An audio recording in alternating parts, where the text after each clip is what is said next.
I've got lots of questions. About this whole change system? Yeah, it's not simple. I think it's as simple as a water change system could be. Well, no, it's not. It's as neat as a good water change system can be.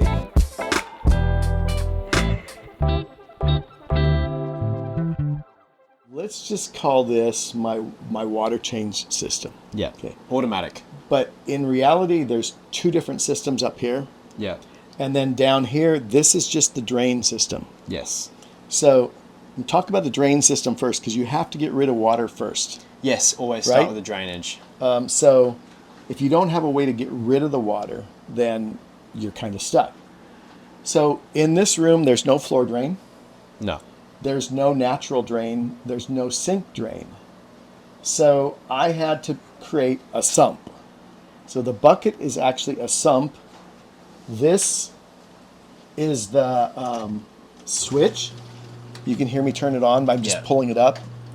And then it'll go off when the water level's down. Is that a float valve? That is a float valve. Okay. So when it fills. Yes, when it fills that float. Now you could also just buy a sump pump like from Home Depot. Yeah. But when I built this fish room, I had to be cheap. Yeah. I didn't have a lot of money from Home Depot. A sump pump from Home Depot will have a built-in float switch. Okay. So I had to install the float switch separately because I'm just using a extra aquarium. What do you call it? Like what you would use in a marine sump filtration system to pump the water.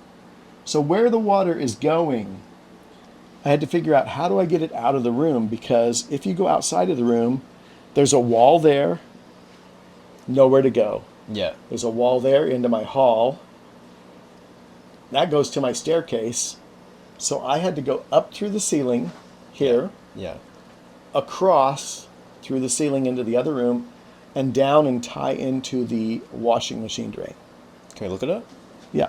So the pipe, this is the outflow pipe. Yes. It's going up, goes up through the corner of the room, comes across here. Yeah. Comes across here, which I'm supposed to cover that up with trim, but don't tell my wife it's not done. Yeah. And then it goes over here.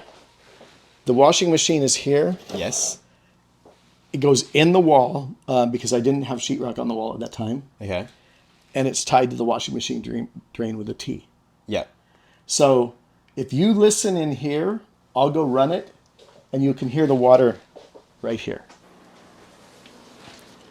So yeah, I just heard some pressure from some air. Oh yeah, there we go. Yeah. Did you get that? Yeah, Okay. you can hear it. Like it's like. Yeah. So that's how the water exits a room. Yeah. Now, I can take a bucket of water and dump it in there. That'll come on. Yeah. Or I've set up all the tanks with drains. Or I've got this hose, which is a siphon hose. I can pick this up. Got to pull it out first. It's always full of water. That's why I squeeze the end. Yeah. I can go into any tank. Let's go to one where you can see better. So it's all these little things that save you like 30 seconds that make Always full, except for this, right? So I go in here, pick the end up, and it's starting to flow. Yeah. I can. That's going into there. It's not flowing yet. Now it's flowing. So I can just siphon the debris. See how much time that would save you rather than the buckets? Absolutely. Like hours of your life. Hours. And it just makes it so much more enjoyable Now, in here. as that fills, it'll kick on automatically. So you see that little float valve coming up? And it's going to start that pump really soon. There it goes. And now it's draining that. Now it'll drain that, and then I'm gonna stop this so we don't empty that tank completely. So the other good thing, that because you've got this drain so low to the floor, it means you can get tanks low to the floor too. Right. So these are on the automatic water change system, even though they're practically on the floor. Yeah. And I'll kind of explain that to you. This is obviously the outflow pipe. Yep. I have put a union here in case I ever have to maintain the pump. Okay. That's on purpose. That's not by accident. No, because if the pump goes out, then Pump the whole goes out, room I have to floods. replace it. Yeah. This pipe up here is just so I can get this to temperature. It just flows right back into the bucket. Yeah. Then this pipe drains all the way around that side of the room all the way over to here. Yeah. And so when it gets to over there, it's probably this far off the ground. Okay. So I have some slope built in. Yeah. Yeah. This pipe here in the back, the other big pipe, drains all of this rack. Yeah. And then there's a little pipe that you can see right here that just drains those two pipes. Yeah. And that's as high as the water can ever technically get in here because it'll backflow. Yeah. However, I've realized after I say that, it can only backflow if the water level in here is lower than here. Because the top is still Oh, higher. you actually get a bailout in a weird Right. in a way. Like if you did overflow it, Right. it'll bail into these tanks. It'll bail out, right. And then just so people understand too, the overflow is like bulkheads that go into the pipe. Right, So like water comes in and it overflows behind this Matten filter right. into that drain and then pumped out Yeah. by the bucket. And I haven't, if you notice, none of them are plumbed hard. No. So that there's a flexible piece of pipe that goes into the T and the overflow. So you can bring the tanks out I could take the tank, I can literally lift the tanks out if I want, or like this here. I'm in an earthquake zone. True.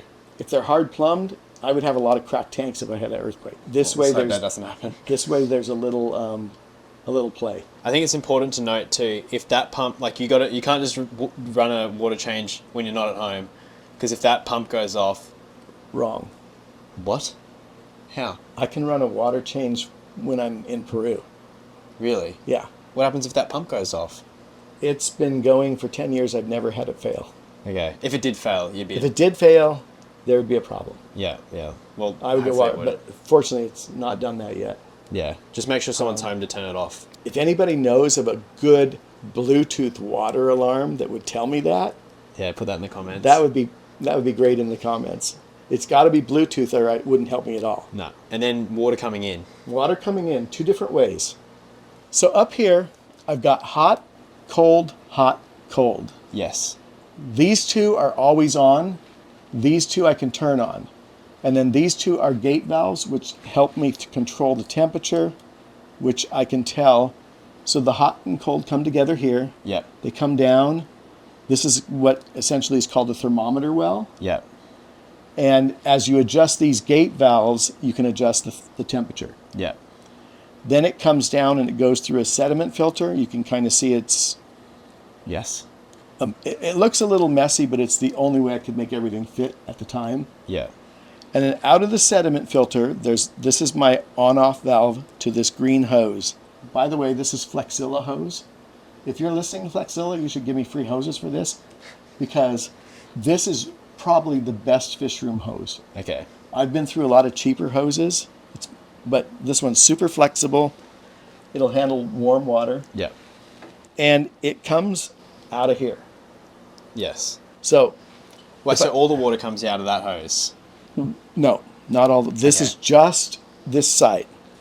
So, That's for manual. let's just say if I'm doing a manual water change, or if I've cleaned this tank completely bare and I need to fill it, I can just go up here, flip those two on, check the temperature. The water is going to flow like crazy. It's going to be like a full hose pressure. Okay? Yeah. So I can fill a 10-gallon tank in about a minute and a half. Yeah. That's the only time I use this water. Okay. I can turn it off here. There. I can turn it off here at the tank. You know, if I've got that in a tank, I can turn it off there.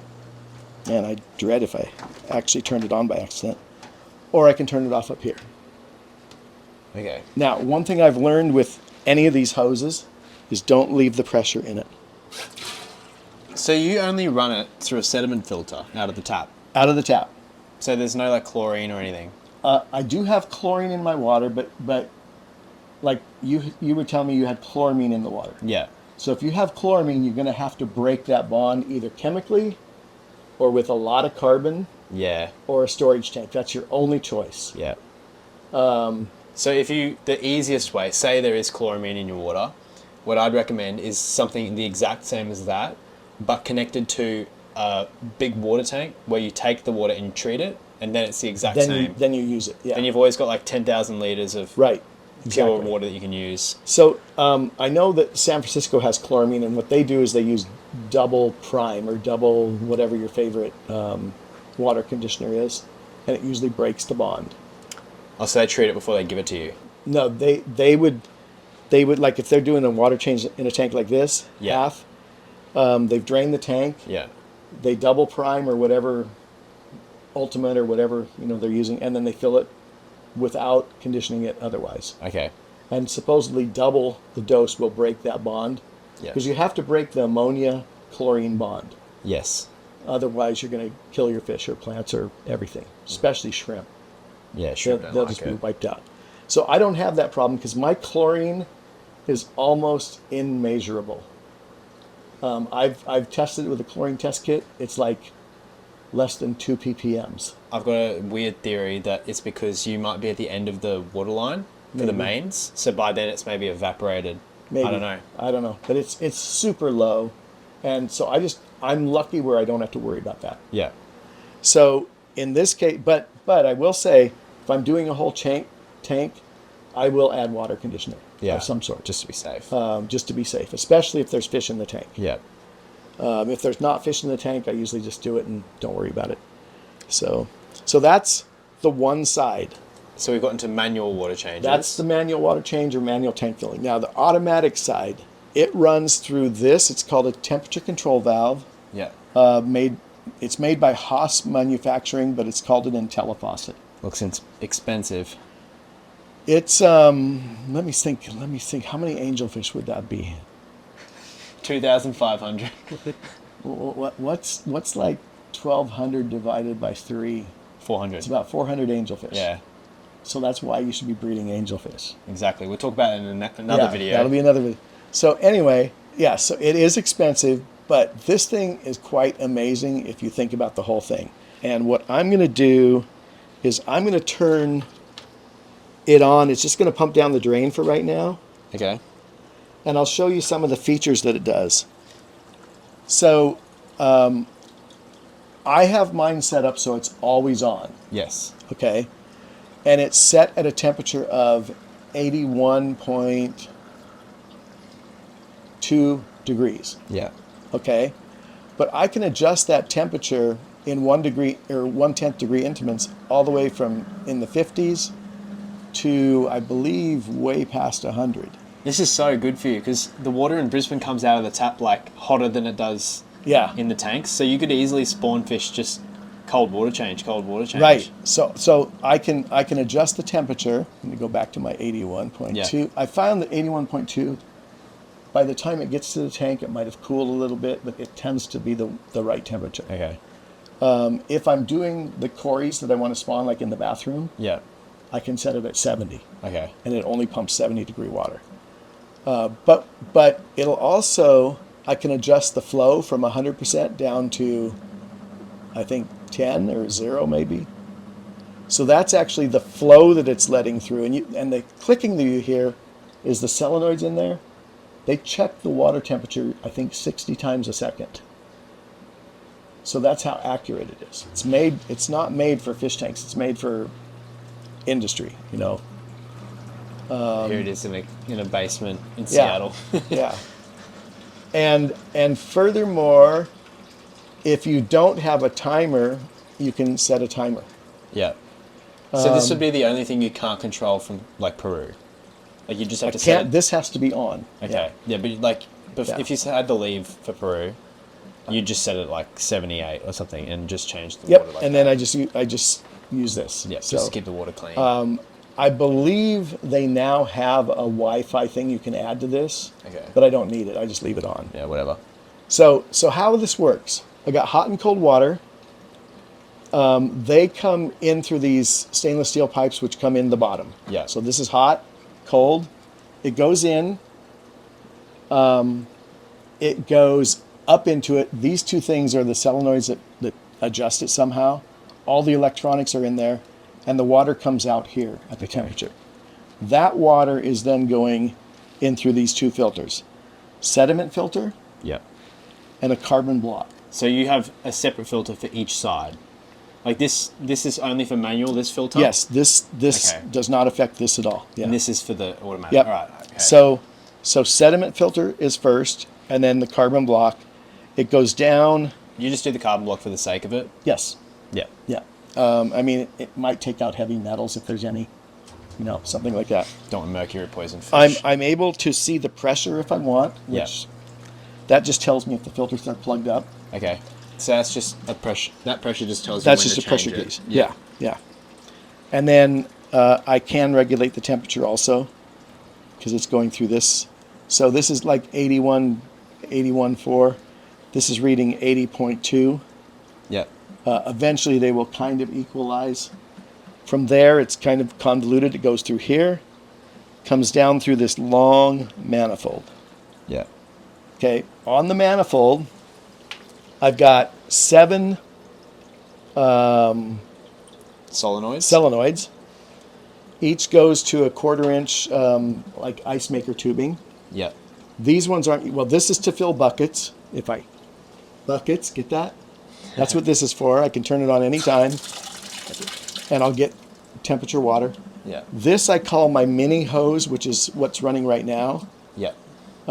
That's if let's say I think that this tank needs an extra water change. Yeah. I just put the mini hose in there and turn it on and let it run for a half hour, whatever. So that's what that is for. And then I have an empty one, which I'm going to use shortly for something else. The solenoids are hooked up to the timer, and I don't have my phone in here, but the timer is run by my phone. Yeah. So how it's set up is, this is station 1, 2, this whole rack. This rack is split into 2. It's the outside tanks, because the 40 breeders need a little bit bigger water change. So when you run it, these 4 tanks, Run together. that's like station 4. Yep. Yep. And then this would be 5. Yeah. And then going out to the office is 6. Okay. Now, I split the office out there into 2, Yeah. but that is manual at this point in time. I want to eventually split it into 3 and have it automatic. So this is always on, Yes. and then basically all you have to do is just turn the timer on your phone. Yep. And Well, this timer is also set automatically right now. Oh, so every day it'll do There's it. a program on my phone that does it. But if I want to do an extra water change, Tap it on your tap phone. it on my phone and it's done. So, and then how much water do you change in here? So I let it run twice each day, usually at 10 in the morning and 11 at night, because I usually don't go to bed till 2. So that way I can make sure it's done. It takes about an hour, hour and a half, and it changes. If I'm talking about all the racks together, it changes about 10% of their water a day. So it can only do 1 rack at a time. Yes, So it'll go like 10 minutes 1 rack. that's it. Okay. 10, 15 minutes or 10, 11 minutes. What I did to set that is That must be so nice, hey? I put empty tank, Yeah. about half full, Yeah. on each rack. And then I ran it. I said, okay, how much water is it putting in? Yeah. And then that's how I set the time. So the first time I set it, I was basically sitting in the chair watching it fill and said, okay, that's how much water I want. Okay. Yeah. So that gave me how much time to run it Yeah. by. It was like you're measuring. Yeah. And then the water comes in too, just to make this clear as, comes in through the ice Yes. fridge, the ice maker. Tubing. Whatever it is, tubing. Yeah, just like high pressure tubing. Yep. And it's just connected. Yeah. And, I can't do that one, but you can see it right here. This is one. Comes into the tank through here. If you want to see that Say flow, you turn it on, yeah. It'd come through there. it would come through there. Yeah. Cool. I think that's as obvious as we can get. Yeah. I mean, every system's going to be different, but it's all about the idea Yeah. of doing it. It's not So at Corey's place, the ice maker tubing didn't work why? because he was doing longer runs. So I couldn't get to the end. So we had to put PVC in place, and Yeah. then we ran ice maker tubing out of the PVC. yeah. It wouldn't run. So I also think it had to do with water pressure. He was on a well. I'm on city water pressure, which is very consistent. Okay. And his well was subject of the pump running. Okay. The idea is get water to pump in and overflow out a couple Right. of times a day. Exactly. But that's how you did it. Now, what you don't know is all of that came in after the room was built and fish were full. Oh, you did that all after? Yeah, I did not have an automatic water change when I first set up the whole room. Oh my God. And so I had to pull one tank off at a time, drill it. I had to put all the pipe in behind. You could see over here. I had to flex a pipe behind the stand. I've seen that, yeah. Drove me, I mean, it took an insane amount of time. If I can give advice, if you Do it first. do it first, and if you're considering making a decision, just do it. Yeah. Just do it, because like you can't easily go back after and do it. Right. It saves you It's so much much easier time. Like yeah. Can you imagine every tank? I had to pull them out one at a time. The air system was in. I had to also do the water before the air. Yeah. Because the air can go on top. The water should be attached to the wall somehow. So. And if you're going to work on it, make the drains first as Right. well. Like do the drains first. That was one thing That's I had to exactly learn. right. Yeah. Yeah. Oh well, Exactly. thanks for showing us that. I Yeah. think that's going to be so useful for people. Yeah, that'll Like be I good. wish I had People- this video when I set my room up. So People will like it. cool.